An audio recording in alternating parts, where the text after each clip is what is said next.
Hey everyone, so we have a Whitesnake solo. Here I go again, and this is the 1987 version, so the sort of hyped up, fattened up version instead of the traditional one which Bernie Marsden played, who I was lucky enough to meet a few times, and he's a lovely bloke. There you go.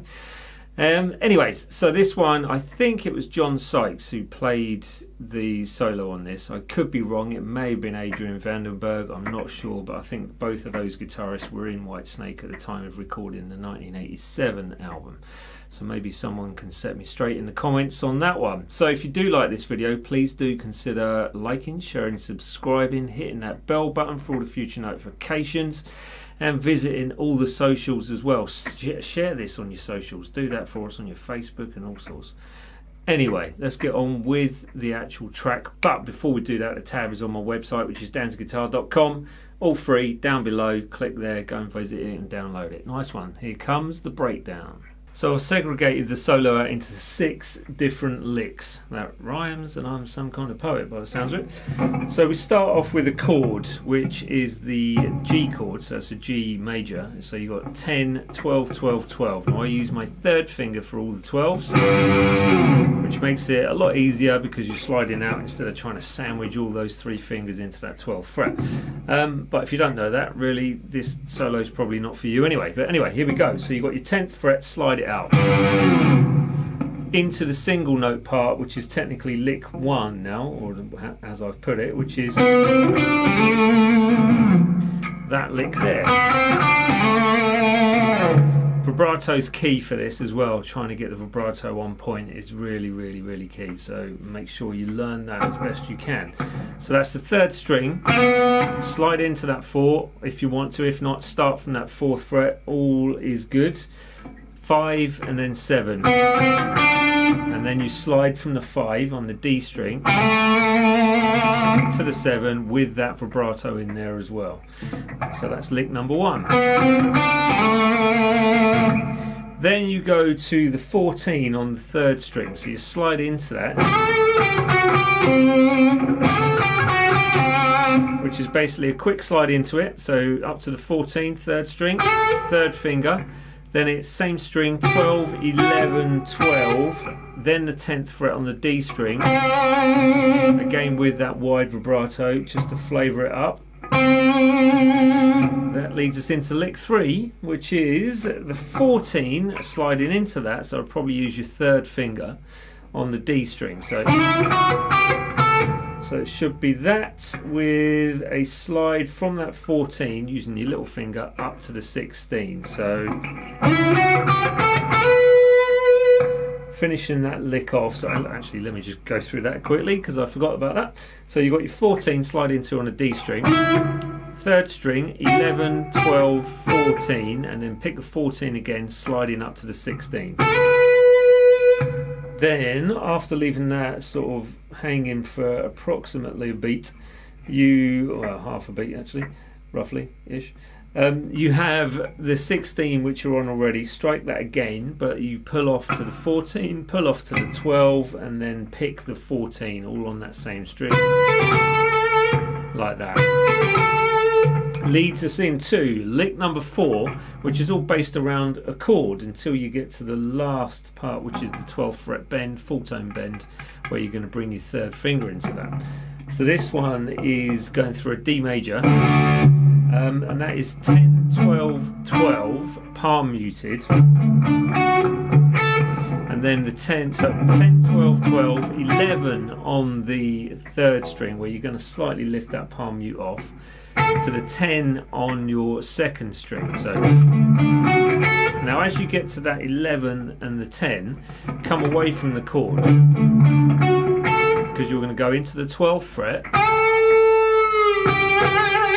and then put in the 12th fret full tone bend, 3rd string,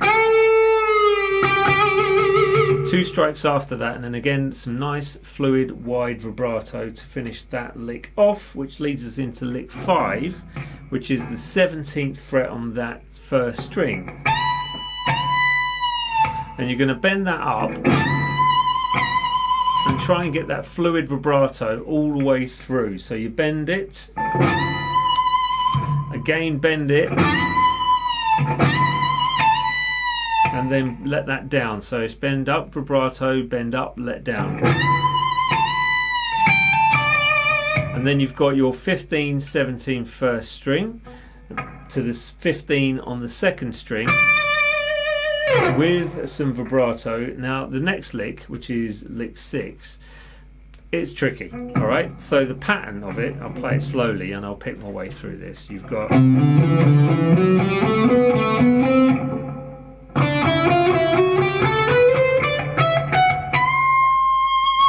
Nearly forgot as I was going through that, but anyway, that's the pattern. So basically using major scales as we end up through this. So you have the 8, 10, 12 on the thick string, so the thick E. Try and use the same fingers as me. Some people like to use the third finger instead of the second finger, but I would always recommend second finger for these two-tone spacings. So end up, I cheat with this slightly. I think the solo he's actually picking his way through it. I can't pick that fast cleanly enough, so I tend to slightly palm mute with the gain on there, and if you hammer on, it kind of gives you the illusion that you're picking it as well. So, you know, swings and roundabouts. I know Paul Gilbert uses that technique quite a lot, although he can pick cleanly anyway. So we've got 8, 10, 12 on the thick string. Then it's 10, 12, 14 on the thick string. So moving to the same pattern but on the A string this time. So that's 10, 12, 14. Then you've got 12, 14, 15. So those 4. Same pattern again on the D string. So that's 12, 14, 15. Sorry, 12, 14, 16. And then that leads you to 14, 16 and 17. And then you have the same pattern again, 14, 16, 17 on the third string. Then it's the 3 staccato notes, which is 15, 17, 19, moving across to the 19 on the first string with a semitone bend. To get that vibrato in there as well. Yeah, have fun with this. That last part is not easy to get up to speed. If you make a bum note, no worries, because it's quite quick, so you probably won't notice it too much anyway. For the eagle-eyed, you'll probably notice that I played one bum note in the demo, but there you go, that is what it is. Anyway, I'll leave you with it, and hopefully you've enjoyed it. I'll sign you back off with me just now. Well, thank you very much for sticking with it and getting to the end. If you've got this far, footnote 4, hello. Yeah, it's a great solo, lots of flavours in it. The thing with this, it's not so easy to play because of I think the technique behind it more than anything. Loads of wide vibrato and some extremely fluid runs as well. So that side, if you can take it slow, keep it even, you're not going to go far wrong. But it just takes patience really to build up that kind of fluidity and make sure you're sort of practicing it in the right way.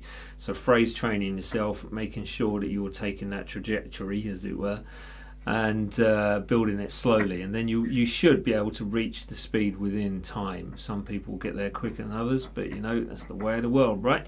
So there you are. That was this week's lick. If you did like it, lick solo, if you did like it, please do subscribe to the channel if you haven't done so already. Visit Patreon, which is the kind of, I guess, the funding job for this channel, so anything which goes onto there always helps. And my website, which is all free on there as well, so dansguitar.com, so go and visit that for the tabs that you'll find for all Lick Fridays. I think that's all I need to say. I shall see you next week with more, and possibly some stuff in between as well. And if you need more info on how I get my sound, then please leave a comment below. Speak to you all soon. Laters.